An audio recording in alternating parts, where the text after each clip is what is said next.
Hai, selamat siang. Perkenalkan saya Aprilia Rizky dengan NPM NIM 213220026. Sekarang saya ingin menjelaskan tentang manajemen kinerja di perusahaan saya, yaitu Darul Arifin Indonesia. Pertama-tama, apa sih yang disebut dengan manajemen kinerja? Meningkatkan kinerja organisasi itu. Manajemen kinerja adalah konsep penting dalam bisnis dan manajemen. Manajemen kinerja merupakan serangkaian proses dan praktik yang digunakan untuk organisasi demi mencapai tujuan mereka dengan mengelola dan meningkatkan kinerja individu, tim, dan organisasi secara keseluruhan.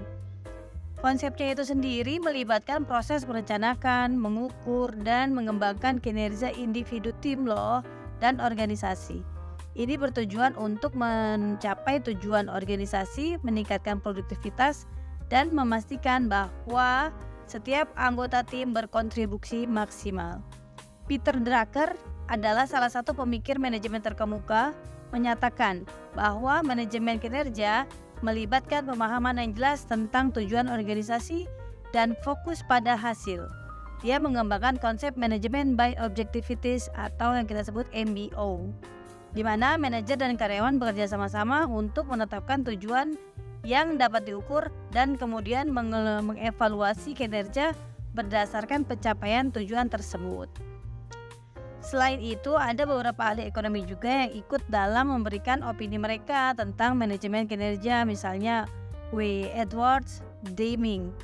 Deming menekankan pentingnya perbaikan kelanjutan dalam kinerja sebagai alat untuk terus-menerus meningkatkan proses dan kinerja organisasi.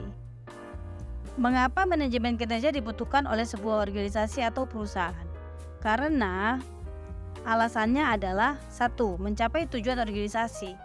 Manajemen kinerja membantu organisasi untuk menetapkan tujuan yang jelas dan mengarahkan upaya agar semua tim menuju pencapaian tujuan tersebut. Lalu yang kedua, meningkatkan produktivitas, yaitu dengan mengukur dan mengelola kinerja karyawan dan tim. Manajemen kinerja ini membantu meningkatkan produktivitas secara keseluruhan.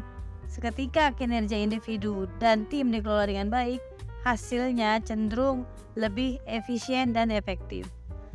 Lalu pengembangan karyawan, yaitu memberikan kesempatan bagi karyawan untuk mengidentifikasikan apa aja sih kelemahan mereka dan mengembangkan keterampilan yang baru. Seperti itu. Lalu memotivasi karyawan melalui penetapan tujuan yang jelas, umpan balik yang teratur, dan penghargaan atas pencapaian. Manajemen kinerja dapat meningkatkan motivasi karyawan.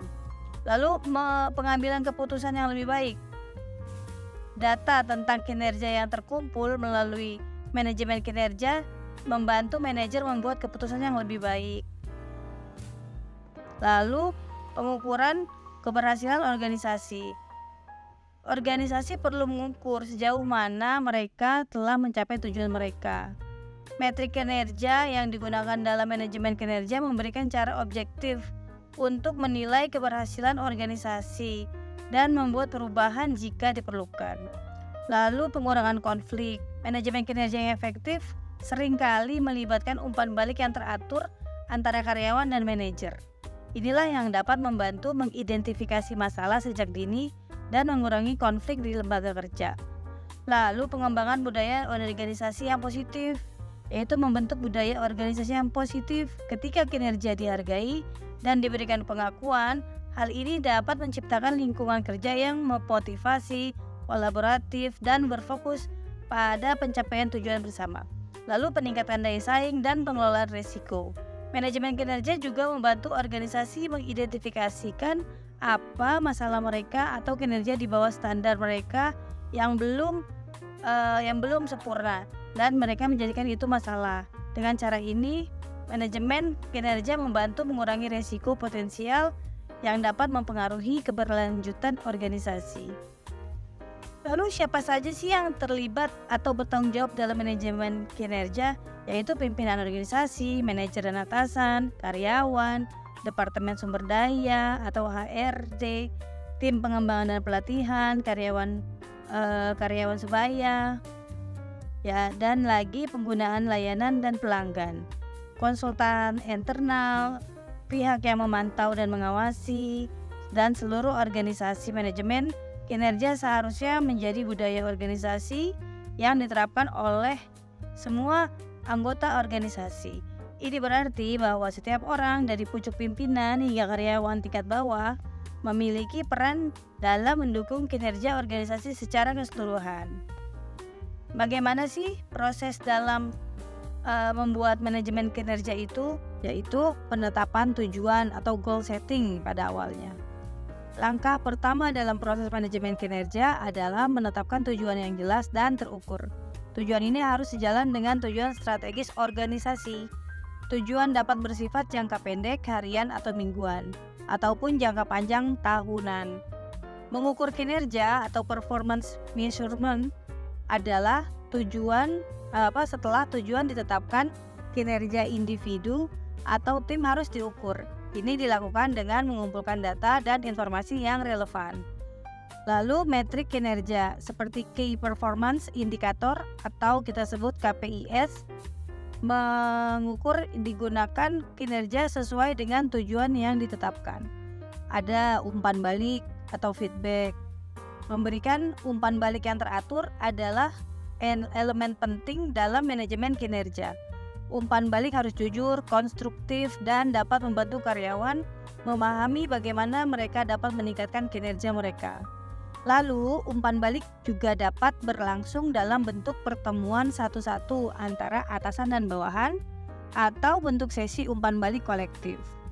Lalu ada evaluasi kerja.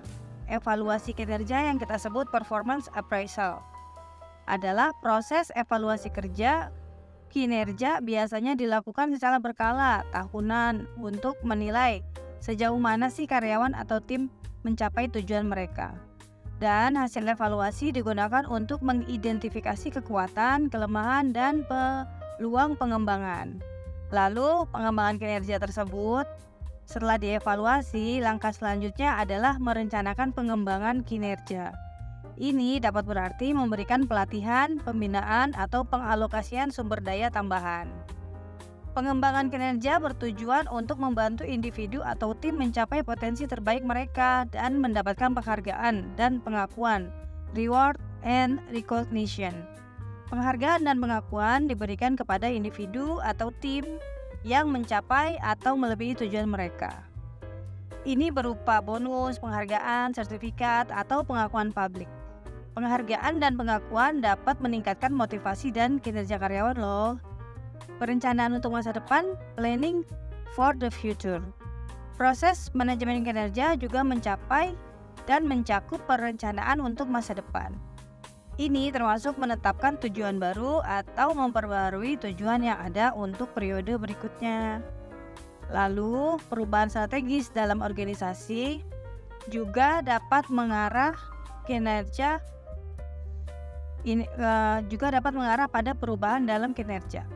Lalu ada komunikasi yang efektif adalah kunci dari seluruh proses manajemen kerja. Atasan harus jelas dalam menetapkan tujuan dan harapan.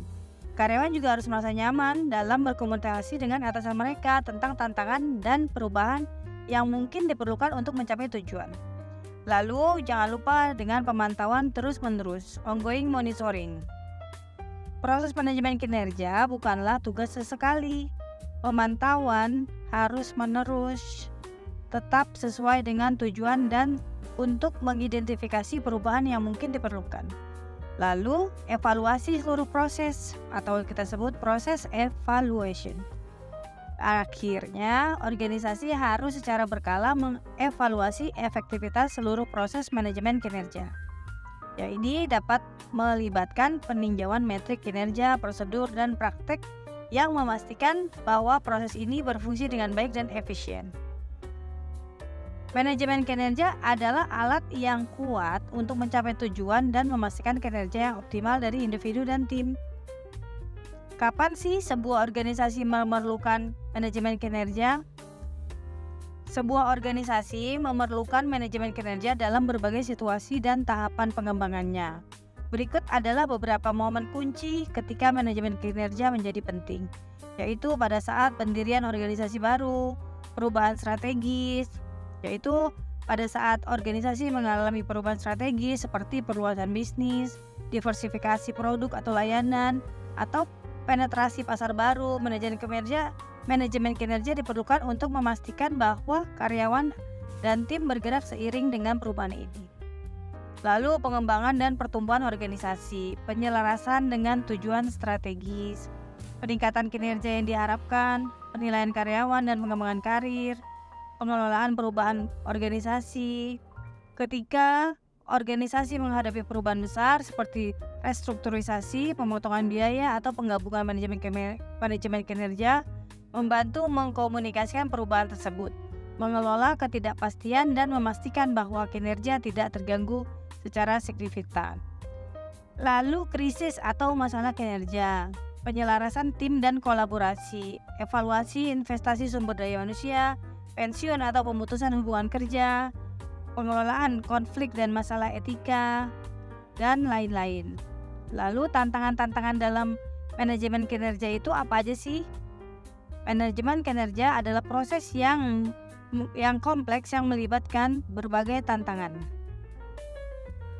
Contohnya adalah ketidakjelasan tujuan dan ekspektasi, pengukuran kinerja yang tidak akurat, umpan balik yang tidak efektif, resistensi terhadap perubahan, pemberian penghargaan yang tidak adil, kurangnya waktu dan sumber daya manusia, perbedaan dan kultur dan nilai, perbedaan generasi, keterbatasan teknologi, pendekatan one size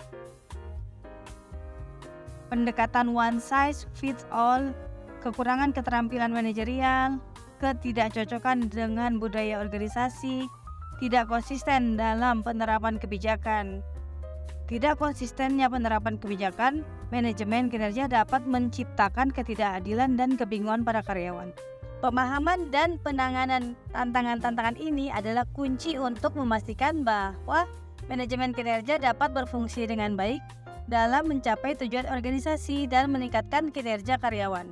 Organisasi yang berhasil dalam mengatasi tantangan ini memiliki peluang yang lebih besar untuk menciptakan budaya kerja yang sehat dan produktif.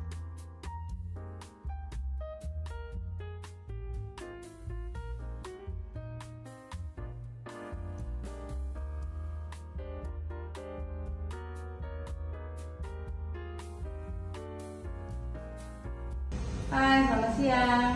Assalamualaikum. Saya Aprilia Rizky dan di sebelah saya Bapak Firmansyah Eskom.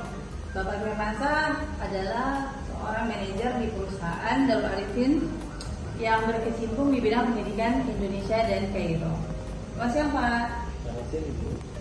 Ya, Pak, hari ini kita akan mengadakan wawancara sedikit untuk tentang perubahan di tempat Bapak ataupun manajemen kinerja yang ada di perusahaan Bapak. Ya. Terima kasih. Sebelumnya saya senang dengan berbicara tentang hal ini. Proses manajemen kinerja melibatkan pimpinan perusahaan, manajer, dan karyawan sebagai pelaku utama. Ya. Mereka semua berperan dalam mengarahkan kinerja individu dan tim menuju pencapaian tujuan perusahaan. Seperti itu. Kalau manajemen kinerja perusahaan Bapak beserta beserta staf dan proses-prosesnya itu bagaimana Pak? Nah, prosesnya sistematis ya. Kita ini yang melibatkan perencanaan, pengawasan, dan penilaian kinerja karyawan. Nah, untuk mencapai tujuan organisasi ini mencakup bagaimana perusahaan mengolah kinerja individu dan tim secara efektif. Oh gitu. Kira-kira biasanya kapan perusahaan Bapak menjalankan proses manajemen kerja ini? Mulainya tuh dari mana gitu? Nah, proses manajemen kinerja ini umumnya tuh berlangsung sepanjang tahun ya. Tetapi ada periode tertentu yang diatur oleh perusahaan. Seperti misalnya prosesnya itu ketika anak-anak melakukan pendaftaran kita, misalnya mau berangkat di tahun 2024. Nah, mereka ini sudah melakukan pendaftaran di 2023. Nah, kenapa harus jaraknya jauh gitu ya. 2023 udah daftarnya 2024 karena banyak tahapan-tahapan proses ataupun dokumen-dokumen yang perlu dilengkapi. Salah satunya biasanya itu terkendala di dokumen pribadi seperti paspor. Nah kadang paspor ini kan nggak semuanya orang paham pembuatannya, persyaratannya, dan akses untuk informasi mendapatkan paspor tersebut. Seperti itu. Nah ada juga persyaratan teknis-teknis. Ya. Dan kalau kita mau keluar negeri itu butuh yang namanya visa, ya, visa untuk entry masuk ke sebuah negara. Nah, alhamdulillah kita sudah membuka untuk penelitian ke Mesir, Kairo, Mas kan visa Mesir. Nah, di Mesir ini kita di KBRI tersebut untuk mendapatkan rekom adik, ya, itu harus ada namanya surat rekom Kemenak Pusat. Nah, surat Kemenak Pusat ini itu akan dikeluarkan ketika anak-anak ini melengkapi dokumen-dokumen, misalnya kayak paspor, kayak pas foto gitu ya, kayak kopi ijazah yang telah dilegalisir gitu ya. Ijazahnya apa aja? Ijazah SD, SMP, SMA, MA, MI, ya, MTS maupun yang ijazah paket yang umum. Nah, dan ini terbuka untuk usia dari 12 sampai 30 tahun karena di Azhar sendiri pun menerima gitu, enggak menolak dari ini. Nah, untuk tahapan-tahapannya itu biasanya untuk di awal-awal mereka bikin paspor dulu. Nah, nanti kita kasih link isian dokumen-dokumen apa saja yang perlu diisi. Nanti di link itu para santri, para orang tua tinggal klik, lalu print, lalu isi, tanda tangan, selesai. Gitu ya. Nah, yang paling yang membutuhkan effort lebih atau membutuhkan tenaga lebih lah ya untuk pengurusnya itu biasanya di surat rekomendasi Kemenak daerah. Kenapa seperti itu? Karena nggak semua Kemenak daerah itu memahami gitu. Jadi terkadang butuh effort dan kadang juga membutuhkan waktu yang lama. Termasuk juga Kemenak Pusat. Terkadang kalau misalnya lagi muda, insya Allah sebulan 2 bulan keluar. Cuman kalau misalnya lagi susah bisa 3-4 bulan. Termasuk juga sama pengurusan visanya. Nah biasanya tahapan kita pertama ini kita mulai untuk rekom Kemenak Pusat dulu. Kan rekom Kemenak Pusat itu nggak ada waktu. Jadi sepanjang tahun diterima. Nggak ada tulisan harus bulan ini nggak ada. Oke. Kalau yang terlibat dalam proses itu siapa aja Pak? Dari staff-staff. Nah, ada beberapa saat kita di kantor, alhamdulillah ada Mas Tama yang dia mengkoordinasi perlengkapan dokumen ya, dokumen apa aja yang perlu dilengkapi. Ada juga Pak Adil yang membantu untuk administrasi keuangan gitu dari mulai DP sampai pelunasan. Lalu ada juga Mas Sabar, itu Sabar Dalang yang membantu untuk keperluan umum seperti itu. Kalau proses manajemen kinerjanya itu sendiri Pak biasanya dilakukan dalam lingkungan pendidikan itu kapan? Kalau dulu kan setahun, dulu kan setiap bulan ya Pak ya? Iya, dulu setiap bulan. Sekarang setahun hanya beberapa bulan ya? Nah, mengingat kita ini mengikuti kebijakan dari Indonesia ya. Ini kan kalau Azhar itu sebenarnya tiap bulan pun menerima. Nah, hanya saja untuk pengurusan rekomendasi adik ini mereka hanya mau memproses di bulan September dan Oktober. Nah, otomatis kita insya Allah yang sudah berjalan ini hanya 3 bulan. Jadi akhir Agustus, awal September dan awal seperti itu. Tiba saatnya kami mengucapkan terima kasih atas dedikasi dan kerja keras yang telah diberikan dalam mengelola kinerja perusahaan. Semoga usaha kita bersama terus menghasilkan kesuksesan dan pencapaian yang gemilang di masa depan. Terima kasih.